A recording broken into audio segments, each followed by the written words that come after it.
हम ईश्वर को जानेंगे कैसे, हम ईश्वर को पहचानेंगे कैसे, हम शंकर को पहचानें कैसे?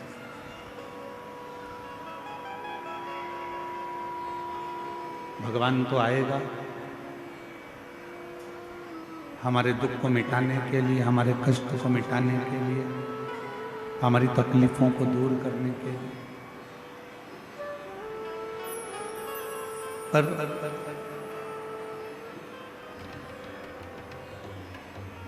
यदि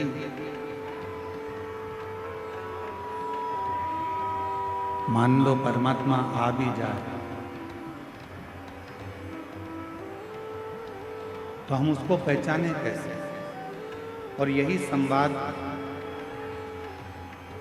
रामचरितमानस के अंतर्गत भी आया, यही की यही संवाद।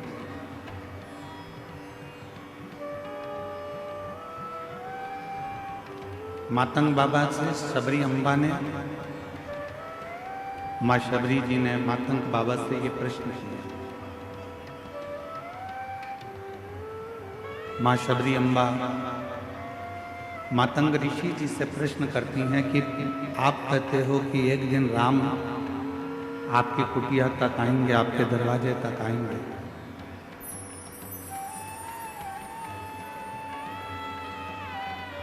एक दिन परमात्मा आपके दरवाजे तक आएगा,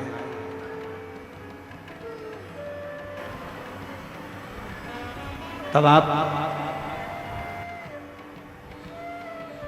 कह रहे हो कि परमात्मा का दर्शन होगा, भगवान शबरी तुम्हारे दरवाजे तक आएगा, पर शबरी कह रही है कि मेरे दरवाजे पर भगवान आएगा तो मैं उसको पहचानूंगी कैसे?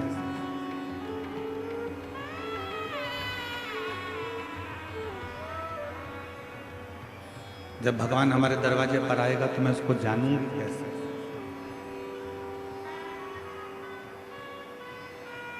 हम उसको पहचान कैसे पाएंगे, हम उसको जान कैसे पाएंगे?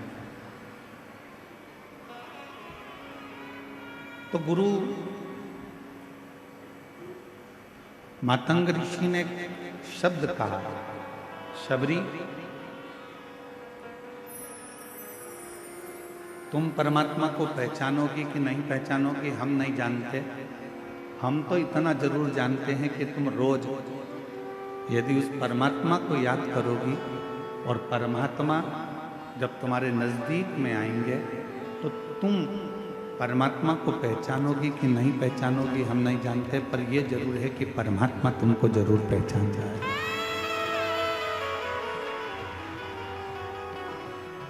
भगवान तुमको जरूर पहचानेगा, परमात्मा तुमको जरूर जान जाएगा। हम क्या प्रयास करते हैं कि हम ईश्वर को जानें? हम क्या प्रयास करते हैं कि हम भगवान को जानें?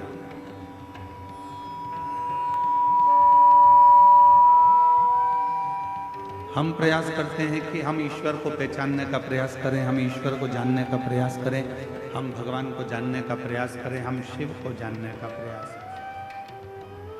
पर शिव महापुराण की कथा कहती है कि आप भगवान का इतना भजन करो, आप भगवान की इतनी भक्ति करो, आप परमात्मा का इतना मंत्र जाप करो, आप परमात्मा का इतना मंत्र स्मरण करो, आप भगवान का इतना नाम जाप करो, इतना स्मरण करो कि आप भले ईश्वर को ना जान पाए, पर ईश्वर आपको पहचान जाए कि ये मेरा भक्त है जो दिन रात मुझे पुकारता रहता है।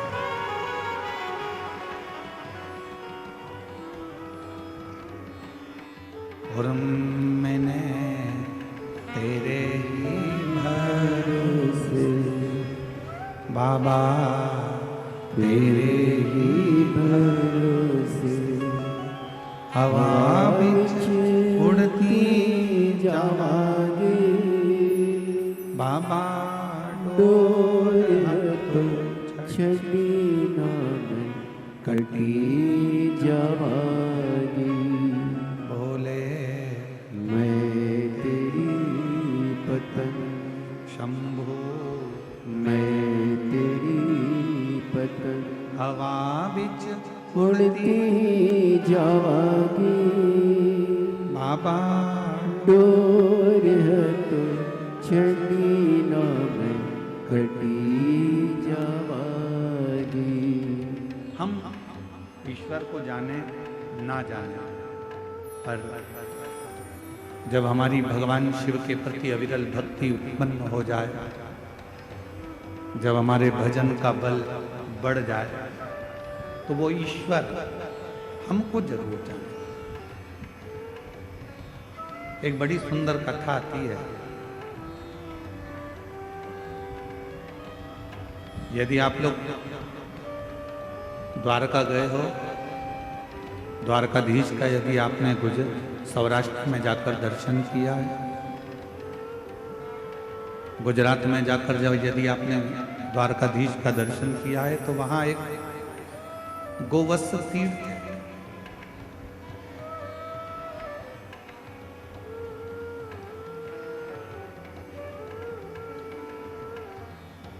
आप में से कई लोग द्वारका गए भी होंगे, ऐसा नहीं कि द्वारका नहीं गए।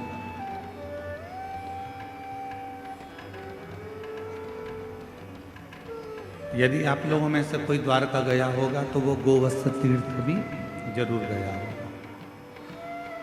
एक द्वारका के नजदीक में गोवत्स तीर्थ,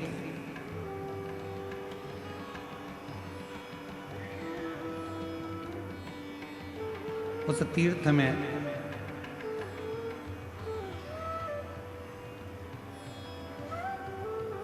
पूर्व में एक बलाहक नाम के राजा हुए,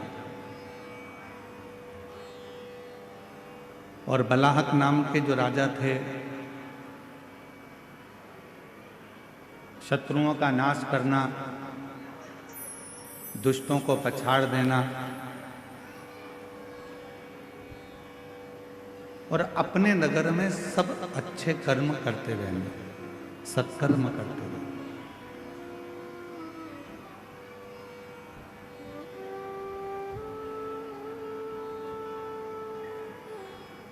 बलाहक नाम के जो राजा हुए हैं, वो बलाहक नाम के राजा पूरी नगरी में, पूरे नगर में भ्रमण करते हैं, घूमते हैं, और यदि किसी का कोई दुख है, कोई तकलीफ है, तो उसको समाप्त करते हैं।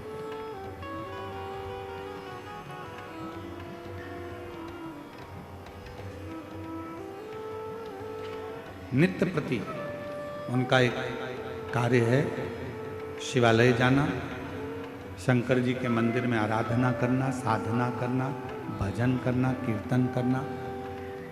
शिव मंदिर में जल की व्यवस्था थी। शिव महापुराण की उमा संहिता कहती है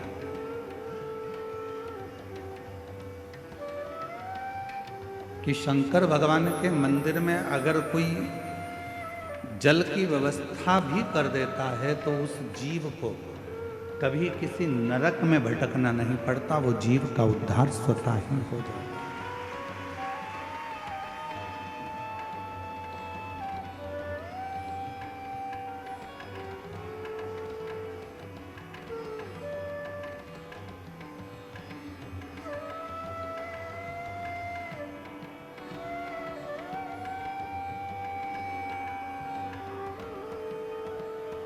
किसी गौशाला में, किसी देवालय में, किसी शिवालय में, किसी तीर्थ में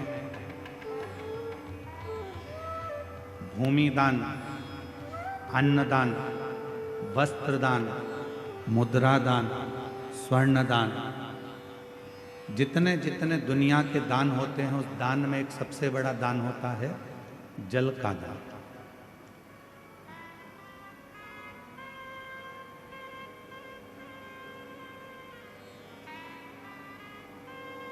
कल हम यहाँ से जा रहे थे तब हम देख रहे थे कि इस कवर्धा के नज़दीक में जहाँ कथा हो रही है, घुंगरी खुर्द में, हमने देखा इतना अच्छा गांव है। गांव के घरों के बाहर लोगों ने अपने अपने घर में से पानी भर भर कर एक एक लोटा रख दिया, गिलास रख दिया और पानी की बाल्टी भर कर रख दी, जिससे कोई पथिक आए, यात्री आए, श्रोता आए तो पानी पीकर चले। मैं इस घुंगरी खुर्द गांव के कवर्धा कबीर धाम के इस पवित्र क्षेत्र को नमन करता हूँ और यहाँ के लोगों को भी चरणों को प्रणाम करता हूँ, जिन्होंने इतनी व्यवस्था बाहर से आने वाले भक्तों के लिए। धन्य।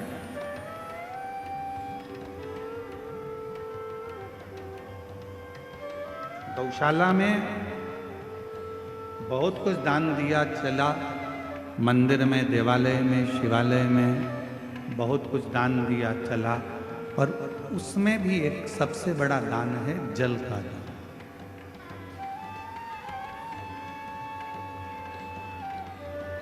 क्यों साहब, ये गौशाला है, इस गौशाला में जल की व्यवस्था है कि नहीं है, पानी की व्यवस्था है कि नहीं है, इसमें पानी है कि नहीं।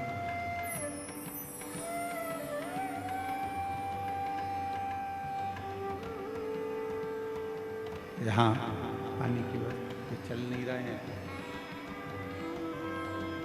यहाँ पानी की व्यवस्था है कि नहीं है, जल की व्यवस्था है कि नहीं।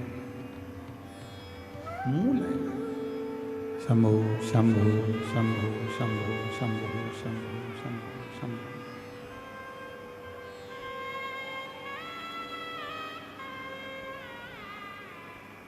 राजा बलाहक बड़े धर्मात्मा थे, पुण्यात्मा थे, और जब बलाहक राजा बड़े पुण्यात्मा है, धर्मात्मा है, सत्कर्मी है, भजनावली है, कीर्तनी है, पूरे नगर में भ्रमण कर कर देखते हैं कि कोई दुखी तो नहीं, किसी को कोई तकलीफ तो नहीं है। बाहर की आवाज अंदर आ रही है पर अंदर की आवाज अंदर नहीं आ रही है। कोई तकलीफ तो नहीं है, कोई कष्ट तो नहीं है। बलाहक राजा सब दूर भ्रमण कर रहे हैं, हर जगह पर जा रहे हैं, प्रत्येक जगह पर जाकर वो व्यवस्था को दे।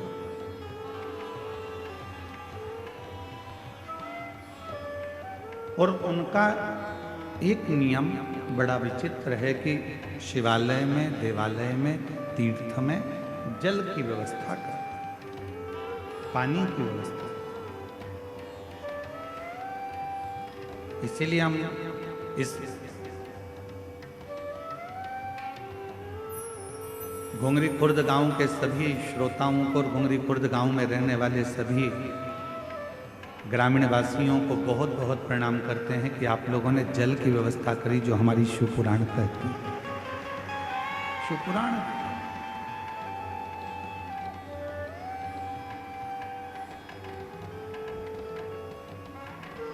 शिवालय में जल है नहीं है, तीर्थ में जल है नहीं है, वो जाकर राजा बलाहक देखते हैं। अब उन्होंने देखा कि यहाँ तो कोई जल है नहीं। किसी द्वारपाल से कहा कि इस शिवालय में जल नहीं है, तुम जाओ और जल लेकर आओ, और वो जल इस शिवालय में तुम रखो। बलाहक राजा के शब्द सुनकर द्वारपाल गया तो शरीर पर जल ढूंढता रहा एक वन क्षेत्र में, पर जल नहीं।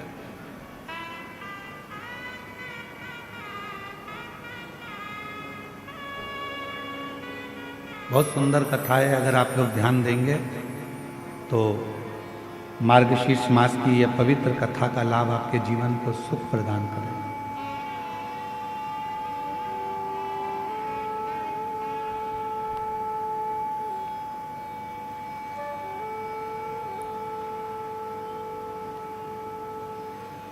और बलाहक राजा ने जिस सैनिक को भेजा, वो सैनिक सब दूर भ्रमण कर कर आया, पर उसको जल नहीं मिला, जल प्राप्त नहीं। बलाहक राजा इंतजार कर रहे हैं कि पानी लेकर आता होगा, जल लेकर आता होगा, और वो जल में शिवालय में शंकर भगवान के इस पवित्र प्रांगण में वो जल रख दो। सैनिक आया, बलहक राजा ने पूछा क्यों? तुम्हें जल लेने के लिए भेजा था, तुम जल लेकर नहीं आए? महाराज, पूरे जंगल में मैं घूम कर आया हूं, पूरा जंगल में देख कर आया हूं, पर कहीं पर भी मुझे जल प्राप्त नहीं हुआ।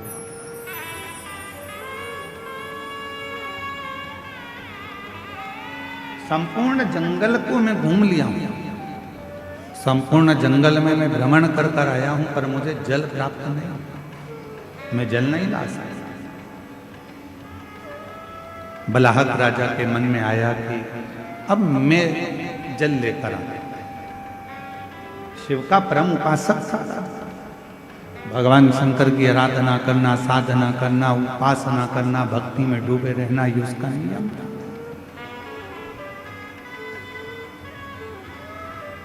गया बलहक राजा, पूरे वन में, पूरे जंगल में जब बलहक राजा भ्रमण कर लिया, घूम लिया, पर उसे जल नहीं मिला। आखिरी में उसकी आंखों में जल भर गए।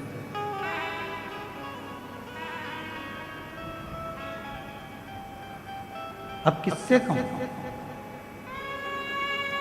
किससे प्रार्थना करूं, किससे निवेदन करूं, किससे मैं अपने मन की बात कहूं? शिव को याद करा, बाबा भोलेनाथ, शंभुनाथ, त्रिकालदर्शी, कैलाशी, अविनाशी, कृपा कर। इस शिवालय में कहीं जल की व्यवस्था नहीं है, कहीं जल नहीं है।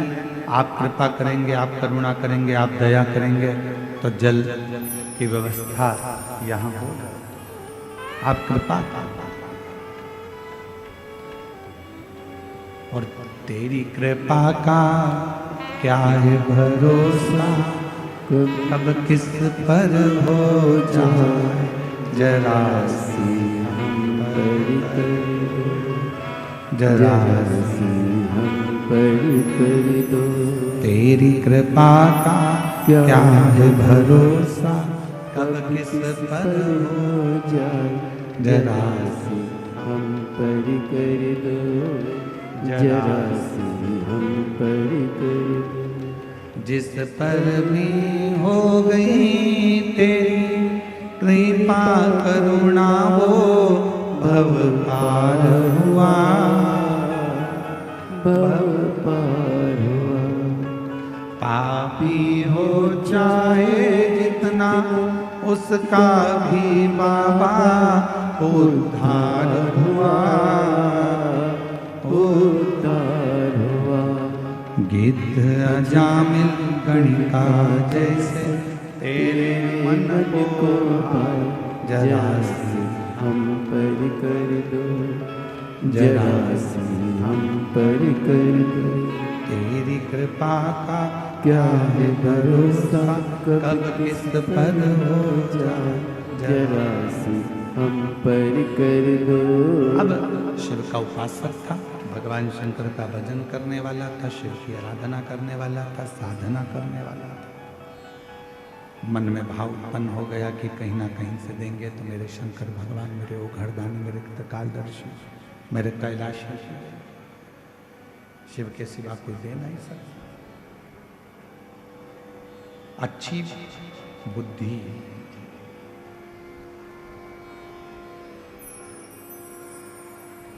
अच्छी बुद्धि, अच्छा चित्त, अच्छा व्यापार, अच्छा व्यवहार, अच्छा परिवार बिना शिव की कृपा के किसी को मिल ही नहीं सकता। किसी को प्राप्त ही नहीं हो सकता। आपकी बुद्धि सही चल रही है, आपका विवेक सही है, आपके विचार सही हैं, आपका परिवार सही है, आपके व्यापार सही चल रहा है, व्यवहार सही चल रहा है, परिवार सही चल रहा है, तो समझ लेना कि मेरे देव अधिदेव महादेव की आप पर कृपा होना प्रारंभ हो गई, करुणा होना प्रारंभ।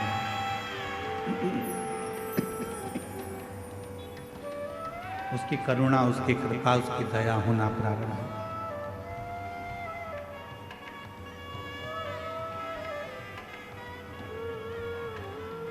राजा बलाहक के उसी समय पर राजा बलाहक की बुद्धि में एक बात आ गई। एक वृक्ष की छांव में बैठ गया और भगवान शिव जी से आराधना कर कर कहता है कि मैंने अभी तक आपके मंदिर में जो भी जल चढ़ाया हो, ऐसी कृपा कर दो कि उस जल का एक अंश, यदि मैंने आपके मंदिर में जल चढ़ाया है, मैंने आप पर शिव जी एक लोटा जल रोज चढ़ाया है, तो उस जल का एक अंश इस शिवालय में, जो जंगल में है, वन में है, इस शिवालय में प्राप्त होगा।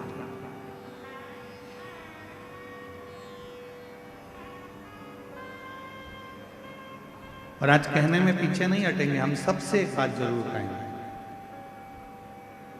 और करा रहे हो, कुआं खोद रहे हो, बावड़ी बना रहे हो, तालाब खोद रहे हो, या बोरिंग मशीन लगा रहे हो और तुम्हें लग रहा है कि यहाँ पानी नहीं आएगा, यहाँ तो पानी बहुत नीचे है, प्राप्त नहीं होगा, तो प्रयास करो। यदि आपने रोज भगवान शिव को 1 साल, 1.5 साल, 2 साल लगातार शंकर भगवान के मंदिर में जाकर, शिवालय में जाकर अगर 1 लोटा जल चढ़ाया है, तो आप भी बोर लगाते समय, कुआं खुदवाते समय, बावड़ी बनाते समय, जल निकालते समय भगवान से प्रार्थना कर कर कह सकते हो कि मैंने जो आपको 1 लोटा जल चढ़ाया है, हे शंकर भगवान कृपा करना, उसका एक अंश गंगा मैया से कहकर इस भूमि पर निकाल देना, जिससे ये जल प्राप्त हो,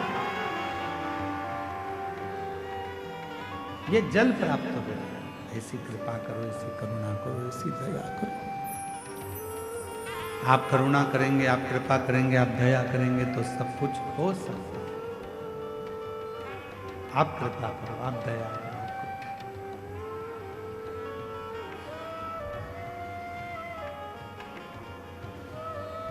बलाहक राजा हाथ जोड़कर भगवान शिव जी से आराधना करने लगा। मैंने जो आपको जल चढ़ाया है उसका एक अंश, मात्र एक अंश,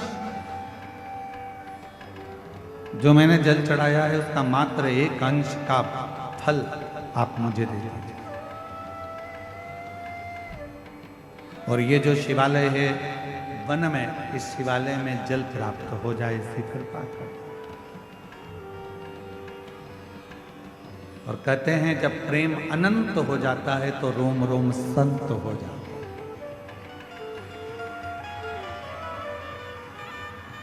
प्रेम की अनंतता में संत का भाव।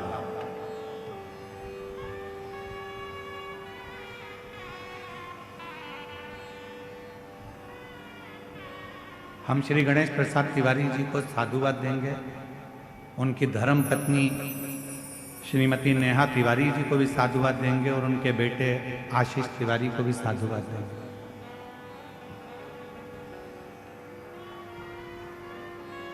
कितने लोग कवर्धा में रहते होंगे, कितने बड़े बड़े सेठ रहते होंगे, कितने बड़े बड़े धनपति करोड़पति रहते होंगे, पर हर वर्ष, साल 2 साल में, प्रति वर्ष दुनिया के लोग किटी पार्टी में, शॉपिंग में, पार्टी मनाने में, शादी की सालगिरह में दुनिया का खर्चा करते हैं। पर मैं गणेश तिवारी जी को, गणेश प्रसाद तिवारी जी को और उनके परिवार को धन्यवाद देता हूं कि कम से कम साल भर, 2 साल में आप एक यज्ञ अनुष्ठान, कथा, सत्संग कराकर ना जाने कितने जीवों का कल्याण कर दें।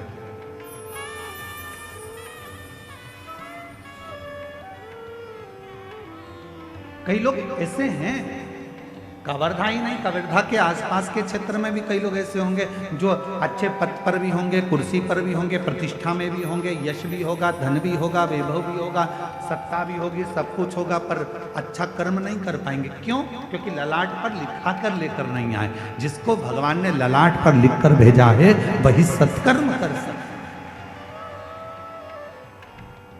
वही श्रेष्ठ कर्म कर सकता।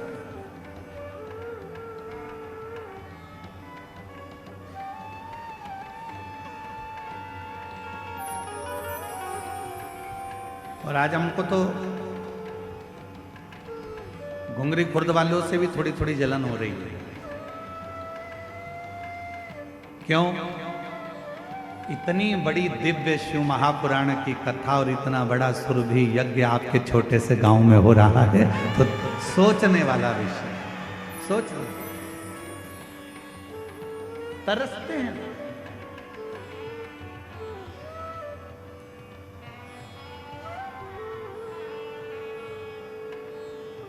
कई कवर्धा वाले तो सोच में पड़े होंगे, कहाँ जा रहे हो? कि कथा में जा रहे हैं घुंगरी खुर्द। अच्छा, हाँ, पर हमने तो सुना है कि पार्किंग बहुत दूर है।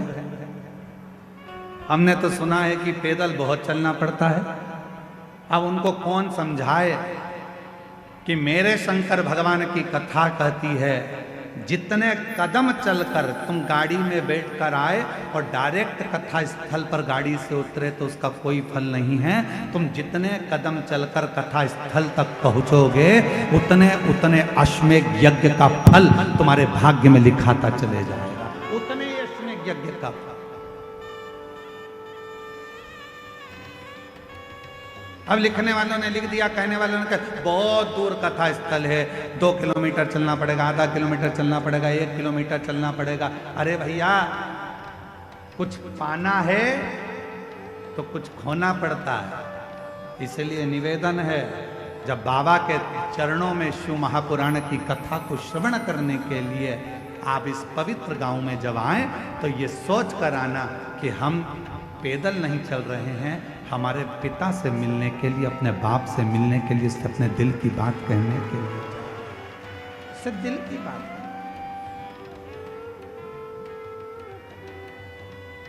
अब कोई कहे कि वहां पर टेंट लगा है, पूरा टेंट भरा पड़ा हुआ है, जगह नहीं है बैठने की, तो खुश हो। अरे प्रसन्न होइए। 4 दिन के अंदर अगर किसी के घर में शादी पक्की हो जाए तो 50 लोगों की शादी करने के लिए पसीने छूट जाते हैं, और 4 दिन में ये कथा पक्की हुई और 4 दिन के अंदर ये कथा का रिश्ता।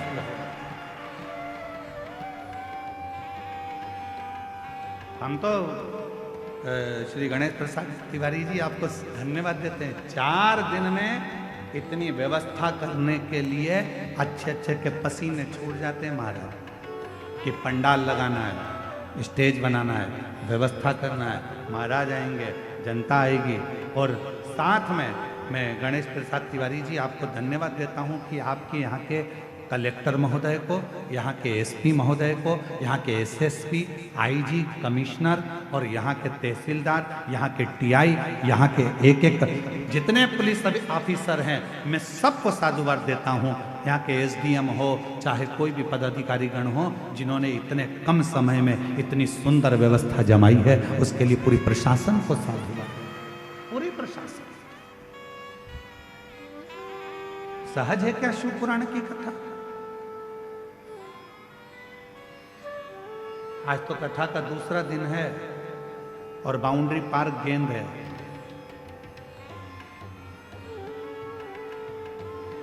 चौथे और 5वें दिन तेरा क्या होगा रे कालिया? समझना।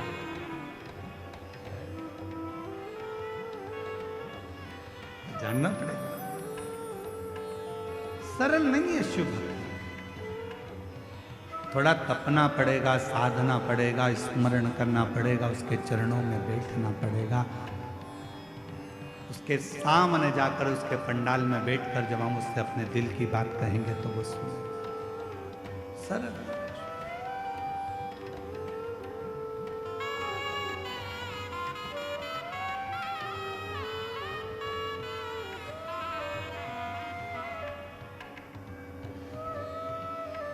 बलहक राजा के मन में थोड़ा सा भाव उत्पन्न। यदि मैंने जिंदगी में अगर आपको जल चढ़ाया है, लोटा भरकर जल चढ़ाया है, तो उसका एक अंश, केवल एक अंश मेरे भाग्य का मिले और जो वन में शिवालय है, उस शिवालय में उस जल का भाग प्राप्त हो, उस शिवालय में भी प्रकाश हो, उस शिवालय में भी जल हो। ऐसी कृपा करता है। कपट के विहीन, छल के विहीन, लोभ के विहीन, प्रपंच के विहीन जब हम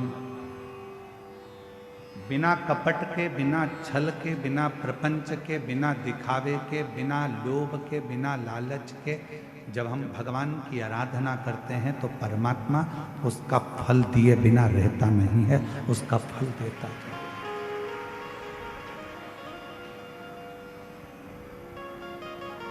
जैसे प्यार और उधार दो चीजें हैं। जम के बोलो, क्या क्या? जम के बोलो। पहले नंबर पर प्यार और दूसरे नंबर पर उधार। बोलो जम के, क्या क्या चीज? आवाज नहीं आई, जम के बोलो। प्यार और उधार, ये हर किसी को नहीं दिया जाता।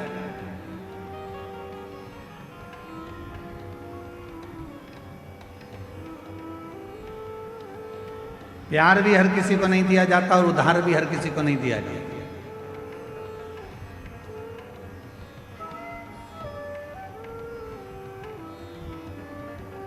कोई बंठन के तुम्हारे सामने आ गया,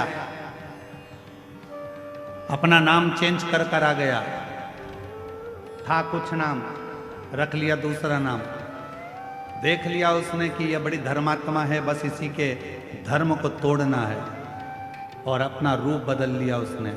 थोड़े समय के लिए माथे पर उसने तिलक भी लगा लिया, थोड़े समय के लिए उसने हाथ में माला भी पहन ली, और थोड़े समय के लिए उसने तुमको 25-50 रुपए का पेट्रोल डलवा कर तुम्हें घुमा भी लाया, 20 रुपए की चाउमीन भी खिला दी।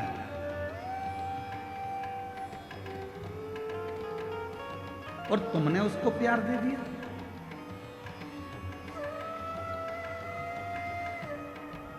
प्यार और उधार हर किसी को नहीं दिया जाता। आप में से कितने लोग हैं कि रायपुर से कोई व्यक्ति तुम्हारे पास में आया और तुमने कहा भैया जरा मुझे 5 लाख की जरूरत है, दे देना जरा। दे दोगे क्या? जम के बोलो जरा। नहीं दोगे। मान लो कवर्धा से ही कोई तुम्हारे घुंगरी खुर्द में आ गया और घुंगरी खुर्द में आकर कोई बोले कि लाओ जरा मुझे 3 लाख की जरूरत है, दे दो, तो तुम कहोगे तुम कौन हो भैया जो हमसे 3 लाख लेने आए हो, हम तो तुम्हें पहचानते ही नहीं है। काहे का 3 लाख? और तुम घुंगरी खुर्द के ग्रामवासी अगर पहुंच जाएं बिलासपुर, और बिलासपुर में जाकर किसी से कहें भैया ए भैया मुझको 2 लाख रुपए की जरूरत है, दे दो, कोई उधार देगा? जम के बोलो जरा। उधार किसको दिया जाता है? जिसको तुम अच्छे से पहचान जाते हो, जिसको तुम अच्छे से जान जाते हो, जिसको तुमने कई सालों से उसको जान रहे हो, तो तुम उसको उधार दे सकते हो। क्यों? क्योंकि तुम जानते हो कि मेरा उधार का दिया हुआ वापस प्राप्त हो जाएगा। पर आज का जमाना ये वर्णन कर रहा है, 15 दिन तुम किसी को देख लेते हो, उससे तुम्हारा प्यार हो जाता है, और मालूम पड़े एक दिन तुम्हारे साथ वो शादी कर भी लेता है, और मालूम पड़े 15 दिन के बाद तुम उसके साथ कहीं घूमने गए तो जैसे हरिद्वार में होटल में अटैची में टुकड़े मिलते हैं, फिर उस तरह के टुकड़े प्राप्त हो जाते हैं।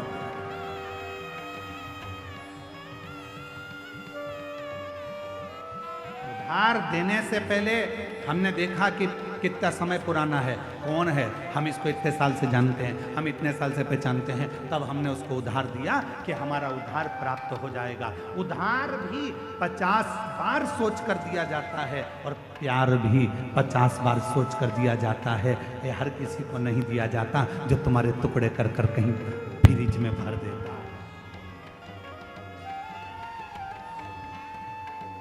हर किसी के लिए उधार भी नहीं है, हर किसी के लिए प्यार भी। सोचिए, विचारिए।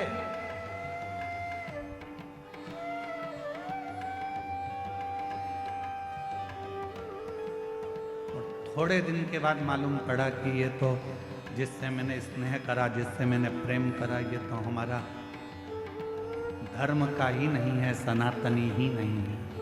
दिल टूट, हृदय।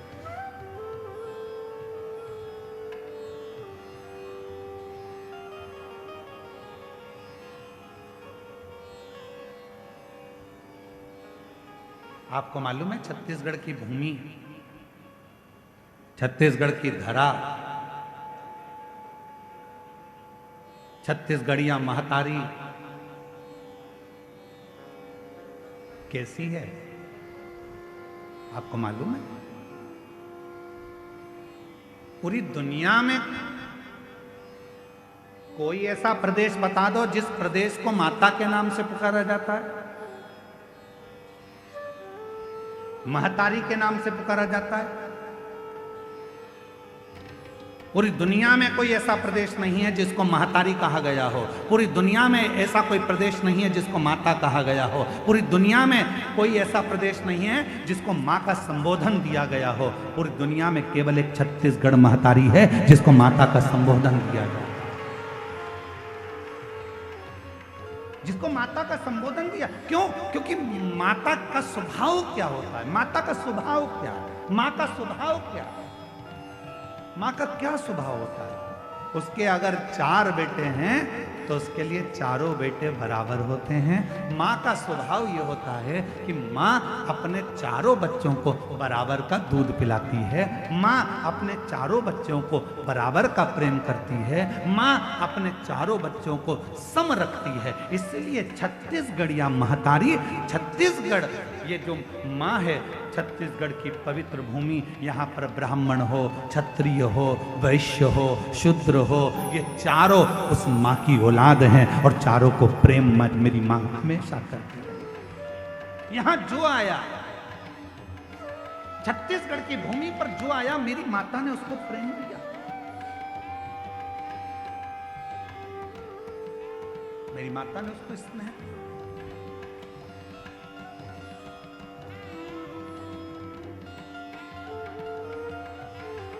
छत्तीसगढ़ की धरा पर जो आता है, माँ उसको स्नेह देती है।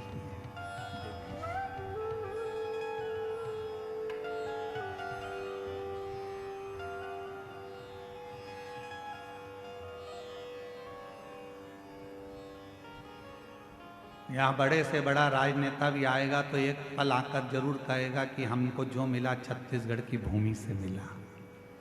यहाँ बड़े से बड़ा अगर अधिकारी भी आएगा तो कहेगा ये छत्तीसगढ़ की भूमि ने मुझको दिया, क्योंकि ये प्रेम देती है, स्नेह देती है, समर्पण देती है।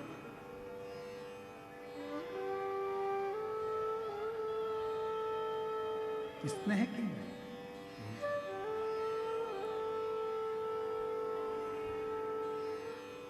शिव कथा कह रही है, शंकर भगवान की कथा कह रही है। आपको ईश्वर को नहीं ढूंढना है, ईश्वर आपको ढूंढना है। कल कथा में कहा था, एक लोटा जल चढ़ाने वाले को परमात्मा ढूंढ ले।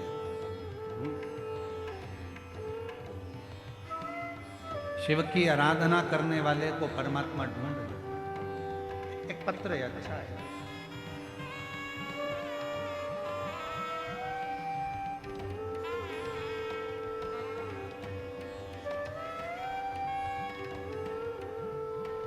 मेरा नाम उषा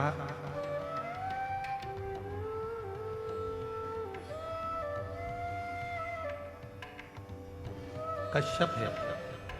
मेरे पति मोहन सिंह जी कश्यप, राजमहल चौक, वार्ड नंबर 10, कवर्धा के रहने वाले। कहीं बैठे हों तो हाथ हिला सकते हैं। अगर कहीं बैठे हों तो अपना हाथ हिला सकते हैं और एक बेलपत्र लेने के लिए आ सकते हैं। मेरा नाम उषा कश्यप है। मेरे पति का नाम मोहन सिंह कश्यप है। कहीं बैठे हों तो आ सकते हैं एक बेलपत्र लेने के लिए। राजमहल चौक, वार्ड नंबर 10, कवर्धा की रहने वाली। पत्र एलईडी पर चल रहा होगा, आप लोग साथ में हमारे पढ़ सकते हैं। गुरुदेव, एक लोटे जल रुद्राक्ष की महिमा और पशुपति व्रत का वर्णन करना चाहती हूँ। मेरा बेटा 4.5 साल तक नहीं बोल पाता था, ना ही समझ पाता था। गुरुदेव, उसको डॉक्टरों को भी दिखाया, पर वो ना बोल पाता ना समझ पाता। 4.5 साल का हो गया गुरुदेव, ना वो बोल पाया ना समझ पाया।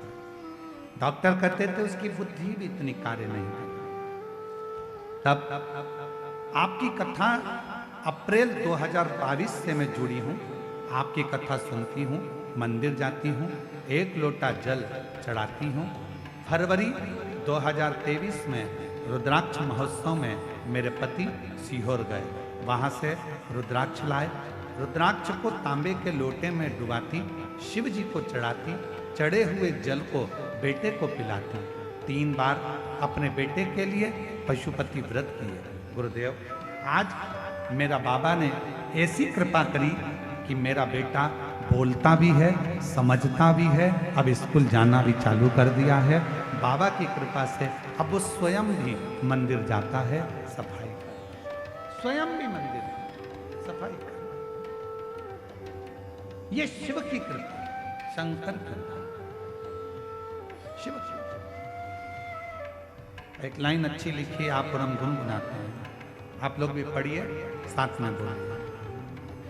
खाली न जाता कोई दर से तुम्हारे, खाली न जाता कोई दर से तुम्हारे, मैं भी खड़ी हूँ नन्ही बाहें पसारे, अपने हृदय लगा लो, लगा लो, गिरा जा रहा हूँ, उठा उठा भोले अपने दर से अब तो न टालो, गिरी जा रही हूँ, उठा लो, उठा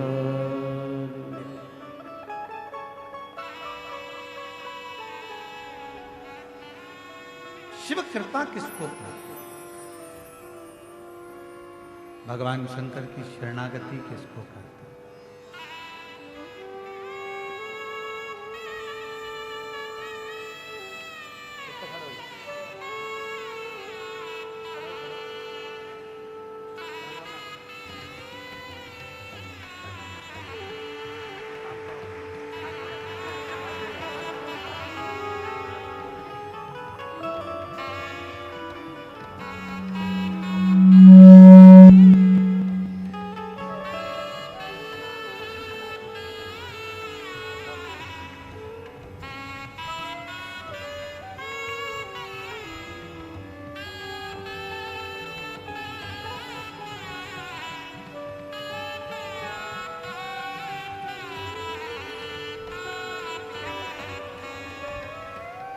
बोलता भी है, समझता भी है, और शिव कृपा से अब चलना फिरना सब उसका चालू। एक बार जोरदार ताली बजाकर साथ।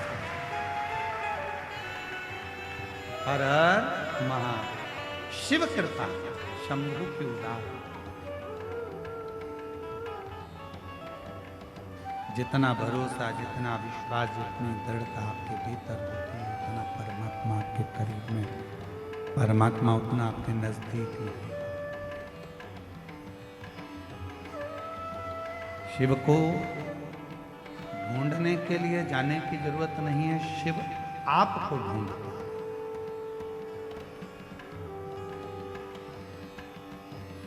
आपका भरोसा कितना दृढ़ है यह आपके ऊपर निर्भर करता है। आपका विश्वास कितना दृढ़ है यह आपके ऊपर निर्भर करता है। महाराज, बलहक नाम के राजा ने हाथ जोड़कर निवेदन करा और शिव जी ने गंगा की एक धार उस शिवालय में वन क्षेत्र में दी।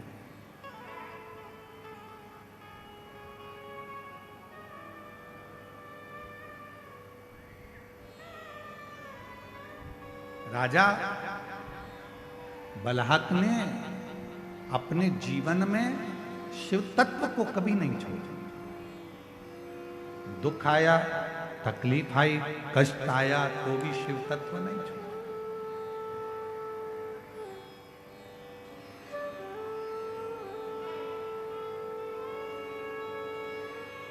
जरूरी नहीं कि सारा समय एक जैसा चले। बहुत तेज गाड़ी चला रहे हो तो भी आगे आगे लिखा रहता है गति अवरोधक। गति अवरोधक मतलब इसको देखकर थोड़ा सा अपनी गाड़ी को स्लो कर लीजिए, धीमा कर लीजिए।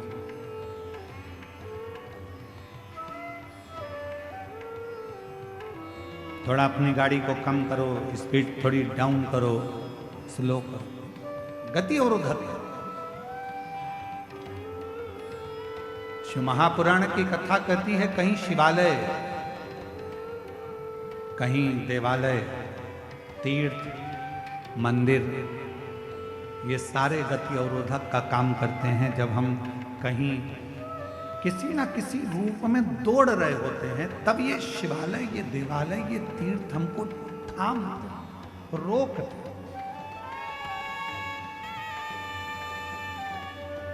बहुत भटक लिया, भटकना क्यों? अब आया समय, राजा बलाहक ने कोई साधु, कोई सन्यासी, कोई तपस्वी, कोई साधक, कोई ब्राह्मण, कोई तपस्वी आवे, कोई शिव का भक्त आवे तो बलाहक उनको बड़े प्रेम से जलपान करा। बड़े और फिर निवेदन करूंगा इस व्यासपीठ के माध्यम से कि उधार भी सोच कर दो और प्यार भी सोच कर।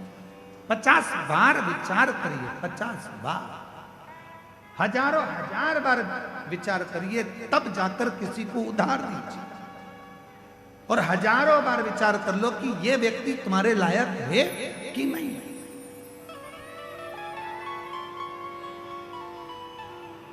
कई लोग हमसे कहते हैं गुरुजी बेटे का ब्याह करना है, कोई कहता गुरुजी बेटी का ब्याह करना है, हमारी बेटी की अब उम्र हो गई है, शादी करना है, बेटी का ब्याह करना है, गुरुजी पक्का नहीं हो रहा, गुरुजी पक्का नहीं हो रहा है। हम उनसे कहते हैं इतनी जल्दी मत करो, ब्याह करना सरल है, शादी करना सरल है, दहेज देना सरल है, दूल्हा ढूंढना सरल है, पर एक बात याद रखना, बेटी का विवाह करने के लिए कोई कमी नहीं है, आप अच्छे से कर सकते हो, बेटी ब्याह सकते हो, पर दुनिया का सबसे कठिन काम अगर कुछ है तो अपनी बेटी के लिए वो वर ढूंढना जो तुम्हारी बेटी का आदर करे, सम्मान करे, सत्कार करे और उसको साथ लेकर चले। ऐसा वर ढूंढना कठिन है। मकान देख लोगे, जमीन देख लोगे, जायदाद देख लोगे, पेट्रोल पंप देख लोगे, गाड़ी बंगला देख लोगे कि लड़की के लिए सब कुछ दिख रहा है, पर लड़की के लिए जिससे तुम शादी करने वाले हो, जिस लड़के से तुम ब्याहने वाले हो, उसको देखना जरूरी है कि ये कैसा है। गाड़ी और बंगला, जमीन और जायदाद तो बेटी के अगर भाग्य में होगा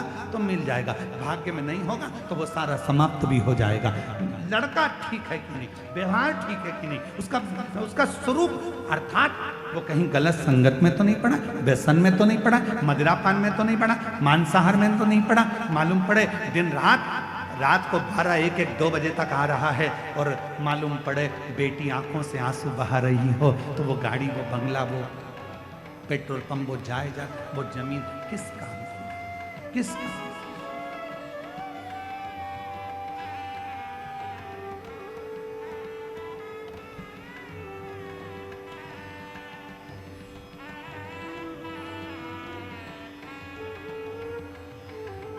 बलहक राजा ने विचार किया,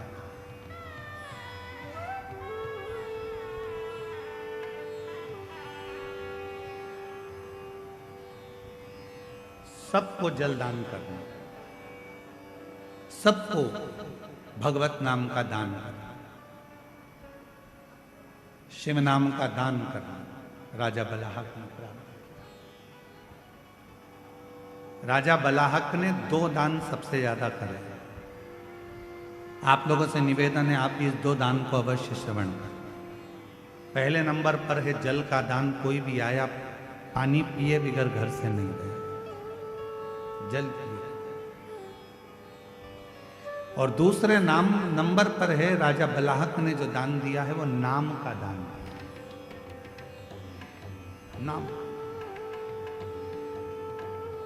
संत बलाहक राजा के यहां पर आ जाते थे, भोजन करने बैठते थे, तो राजा बलाहक पहले संतों के सामने भी बैठकर भगवान शंकर के 108 नामों का उच्चारण करवाते थे, तब संत को भोजन प्रसाद पवाते थे। ब्राह्मण आ जाते थे, राजा बलाहक उन ब्राह्मणों को भोजन करने बिठाते थे, तो पहले 108 बार भगवान शंकर के मंत्र जाप को, शिव नाम को उच्चारण करवाते थे, तब जाकर भोजन कराते थे। नाम का दान। ऐसा नाम का दान तो आप भी कर सकते हो। पति को भोजन दो तो सबसे पहले उसके थाली पर उसके समय कर दो श्री शिवाय नमस्तुभ्यम। बेटों को भोजन दो तो कहो श्री शिवाय नमस्तुभ्यम। बेटी को भोजन दो तो श्री शिवाय नमस्तुभ्यम। स्मरण अपने हम गणेश प्रसाद जी, आपकी धर्म पत्नी श्रीमती नेहा तिवारी जी को भी साधुवाद देंगे। हमारे ब्राह्मण देवता बता रहे थे कि गुरुजी जब नीचे माता जी भोजन बनाती हैं, तिवारी जी की धर्म पत्नी जब भोजन बनाती हैं, तो पूरे समय भोजन बनाते समय अन्नपूर्णा स्तोत्र का पाठ करती रहती हैं और भोजन बनाती रहती हैं। अन्नपूर्णा स्तोत्र का पाठ करती रहती है और भोजन हम कहे, इसलिए बाबा ने कृपा कर रखी है, माता जी के हाथ में अन्नपूर्णा स्वयं आकर विराजमान हो जाती है, इसलिए भोजन में भी स्वाद बढ़ जाता है।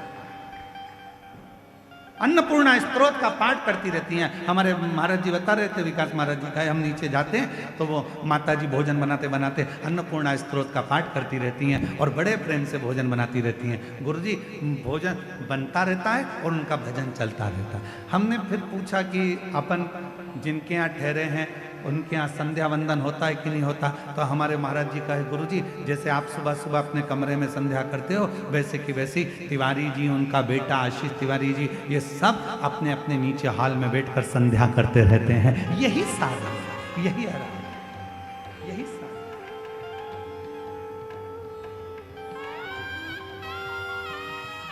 इसी को साधना। और हम सबसे जितने छत्तीसगढ़ वासी इस कथा को श्रवण कर रहे हैं, जितना देश विदेश का भक्त इस महापुराण की कथा को सुन रहा है, जितने पूरे भारत की भूमि के नहीं विदेश के भी श्रोता इस पवित्र कथा को आस्था चैनल के माध्यम से श्रवण कर रहे हैं, जितने फेसबुक यूट्यूब पर कथा को श्रवण कर रहे हैं, जितने गांव गांव से आए हुए ये लाखों शिव भक्त जो जहां तहां, कोई ट्रैक्टर पर चढ़कर, कोई ट्राली में बैठकर, कोई रोड पर बैठकर, कोई दुकानों में बैठकर, कोई टीन की छांव में, कोई पेड़ की छांव में, कोई बल्ले पर, कोई मकान की छतों पर बैठकर जो कथा को श्रवण कर रहे हैं, उन सब से कहेंगे एक नियम अपन भी बनाओ। अपन कुछ नहीं दान दे सकते तो भगवान के नाम का दान देना चालू करो। कोई भी मिल जाए श्री शिवाय नमस्तुभ्यम, हर हर महादेव। भोजन दे रहे हो श्री शिवाय नमस्तुभ्यम, बेटी भोजन कर रही है श्री शिवाय नमस्तुभ्यम। किसी को भी अगर हम केवल नाम का भी दान देते हैं तो वो नाम का दान भी हमारे जीवन को सुख प्रदान कर जाता है, आनंद प्रदान। एक पत्र है, अच्छा है, देखिए।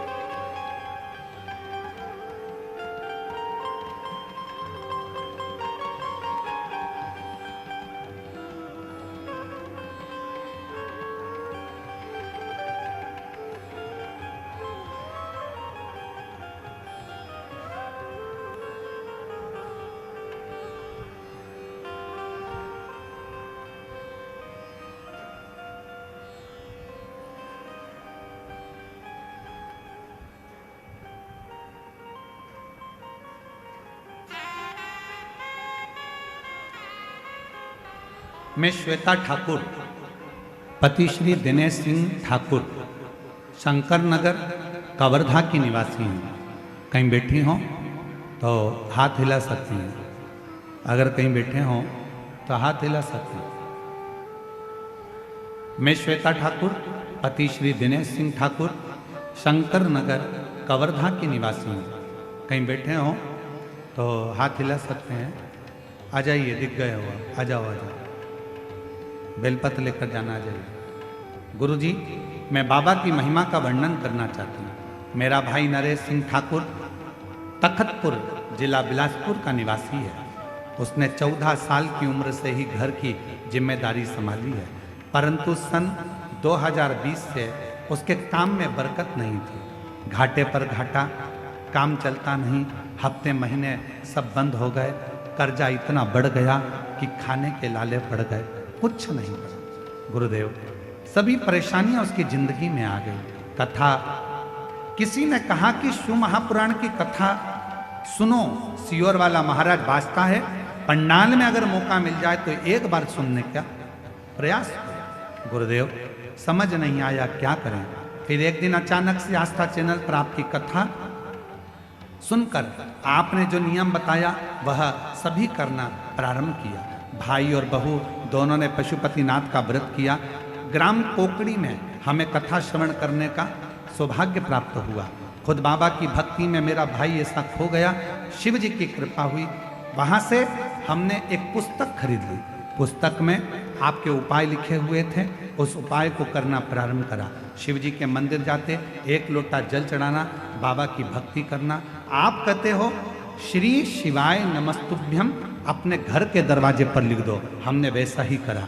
जहां भी मौका मिलता मेरा भाई मंदिरों में जाकर श्री शिवाय नमस्तुभ्यम लिख देता। गुरुदेव, कर्जा इतना था, लोग उसका पीछा पकड़ते थे। मंदिर जाता, श्री शिवाय नमस्तुभ्यम लिख देता। रोडों के किनारे पर, दीवालों पर श्री शिवाय नमस्तुभ्यम लिख देता। गुरुदेव, दुनिया के लोग हंसते कि ये पागल जैसा हो गया, कर्जा इतना, धन नहीं कुछ भी। तब भी मेरे भाई को हिम्मत नहीं हारी और वो श्री शिवाय नमस्तुभ्यम का जाप करता रहा, मंत्र देता रहा। आज बाबा की कृपा से, गुरुदेव, बाबा ने ऐसी कृपा करी, समय तो ऐसा आ गया तक कि खेत बिक जाए, मकान बिक जाए, सब कुछ बिकने की कतार पर आ गया था। पर हमें नहीं मालूम था कि श्री शिवाय नमस्तुभ्यम जो लिखा जाता है, पशुपति व्रत जो किया जाता है, बाबा की कृपा कैसी होती है। गुरुदेव, समझ में अब आया। श्री शिवाय नमस्तुभ्यम जगह जगह लिखता रहा और आज बाबा की कृपा से उसका काम पुनः प्रारंभ हो गया और बाबा ने उसको ओम टीवीएस शोरूम खुलवा दिया। बाबा की कृपा से उसका खुद का शोरूम हो गया, उसकी खुद की गाड़ी हो गई और बाबा की कृपा से जो जमीन बिक रही थी वो बच गई, मकान बिक रहा था वो बच गया और बाबा की कृपा से इतना कामकाज हो गया कि बाबा ने उसका हाथ पकड़ लिया। केवल एक श्री शिवाय नमस्तुभ्यम मंत्र का जाप, केवल एक मंत्र का जाप, श्री शिवाय नमस्तुभ्यम मंत्र की मूलता। एक लाइन अच्छी लिखी है, आप भी गुनगुनाइए। मेरे बाबा दया करना, मैं तेरे भरोसे हूँ। मेरे बाबा दया करना, मैं तेरे भरोसे ना घर के भरोसे हूँ, ना परिवार के भरोसे हूँ, ना घर के भरोसे हूँ, ना परिवार के भरोसे हूँ।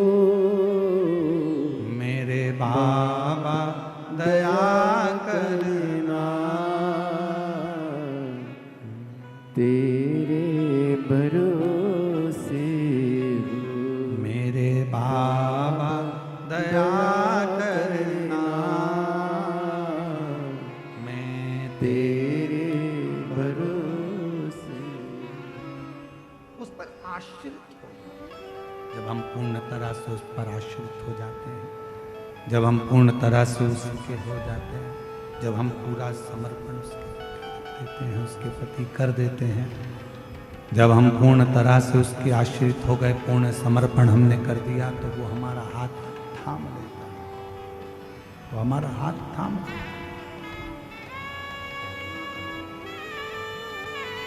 कुछ मत करिए, नाम देना प्रारंभ कर दो, नाम का दान करना प्रारंभ कर दो। किसी से भी मिलो तो मुख से बोलना प्रारंभ कर दो, श्री शिवाय नमस्ते। फोन उठाओ तो हेलो हाय छोड़िए, श्री शिवाय नमस्तुभ्यम बोलिए।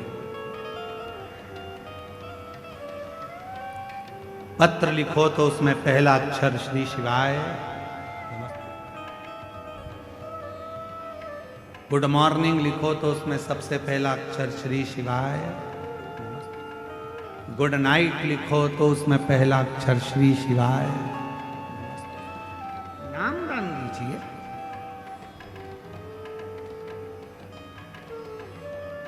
नाम दान दो।